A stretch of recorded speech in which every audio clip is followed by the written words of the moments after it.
सावधान,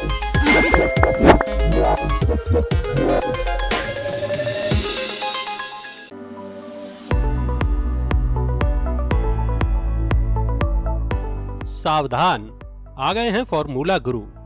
आज बताएंगे कि बैलेंस फंड क्या होते हैं और ये कैसे काम करते हैं। बढ़ती ब्याज दरों और सितंबर महीने में शेयर बाजार में आई गिरावट के बाद बहुत से निवेशकों को समझ नहीं आ रहा कि इक्विटी में निवेश करते रहें या बढ़ती ब्याज दरों का फायदा लेने के लिए डेट फंड में निवेश करें। ऐसी दुविधा में फंसे तमाम लोगों को एक्सपर्ट्स बैलेंस्ड फंड में निवेश करने की सलाह दे रहे हैं। ऐसे तमाम निवेशकों की तरह नूतन भी इसी सवाल से जूझ रही थीं। आइए नूतन की कहानी से समझते हैं बैलेंस्ड फंड की पूरी कहानी। नूतन पिछले कुछ दिनों से परेशान थी। उन्हें अपनी सैलरी का एक हिस्सा इन्वेस्ट करना है। वो शेयर बाजार में पैसा लगाना चाहती थीं, लेकिन बाजार की हालत देखकर वो डरी हुई हैं। उनकी दोस्त पूजा ने उन्हें बैलेंस्ड हाइब्रिड फंड में पैसा लगाने का आइडिया दिया। ये फंड इक्विटी और डेट सिक्योरिटीज दोनों में निवेश करते हैं। उन्होंने इस बारे में रिसर्च शुरू किया कि आखिर बैलेंस्ड हाइब्रिड म्यूचुअल फंड क्या होते हैं, तो उन्हें कई तरह की जानकारियां मिली। बैलेंस्ड फंड या बैलेंस्ड हाइब्रिड म्यूचुअल फंड एक तरह का हाइब्रिड फंड होता है। ये ऐसे ओपन एंडेड फंड होते हैं जो इक्विटी और डेट दोनों इंस्ट्रूमेंट्स में पैसा लगाते हैं। सेबी का नया रेगुलेशन कहता है कि इन फंड्स को अपने एसेट्स का 40 से 60% हिस्सा इक्विटी और बाकी डेट सिक्योरिटीज में लगाना होगा। इन फंड्स का मकसद पूंजी को बढ़ाना और रिस्क से बचाना है। अब जानते हैं कि बैलेंस्ड हाइब्रिड फंड किस तरह से काम करता है। इस फंड का पोर्टफोलियो काफी डाइवर्सिफाइड होता है। इक्विटी और डेट सिक्योरिटीज दोनों में पैसा लगता है। फंड मैनेजर एक तरफ इक्विटी में निवेश कर ऊंचा रिटर्न दिलाने की कोशिश करते हैं, दूसरी तरफ डेट साधनों में पैसा लगाने के जरिए पूंजी को सुरक्षित भी रखने की कोशिश होती है।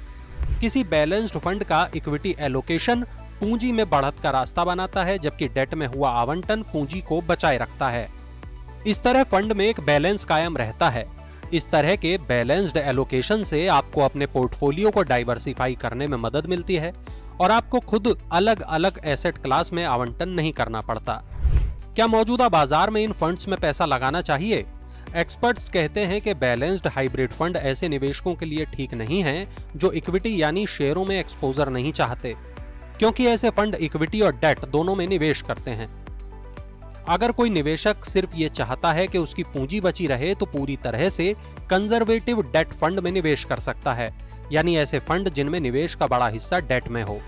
लैडर अप वेल्थ मैनेजमेंट के मैनेजिंग डायरेक्टर राघवेंद्र नाथ कहते हैं कि बैलेंस्ड हाइब्रिड फंड में इक्विटी में भी निवेश किया जाता है। इसलिए अगर कोई इनमें निवेश करने जा रहा है तो उसे बाजार को भी देखना होगा, क्योंकि बाजार के उतार चढ़ाव से फंड के ओवरऑल रिटर्न पर असर पड़ सकता है। एक्सपर्ट्स का कहना है कि डेट साधनों पर रिटर्न कम मिलने और औसत उम्र बढ़ने की वजह से सभी निवेशकों के लिए आवश्यक हो जाता है कि अपने पोर्टफोलियो में कुछ हिस्सा इक्विटी में आवंटित करें। इसके अलावा हाल में यह भी देखा गया है कि कम इक्विटी आवंटन ने हाल के दिनों में बढ़िया रिटर्न नहीं दिए हैं। दूसरी तरफ ऊंचे इक्विटी आवंटन से तगड़ा उतार चढ़ाव झेलना पड़ता है। इस हिसाब से लोग बैलेंस्ड एडवांटेज फंड में पैसा लगा सकते हैं। तो गुरु कहते हैं कि बैलेंस्ड हाइब्रिड म्यूचुअल फंड ऐसे निवेशकों के लिए बेहतर है जो आमदनी, निम्न से मध्यम जोखिम और मध्यम संपदा सृजन के बीच संतुलन चाहते हैं। लेकिन निवेशकों को ये बात अच्छी तरह से समझनी होगी कि ये फंड इक्विटी और डेट दोनों तरह के एसेट क्लास में निवेश करते हैं।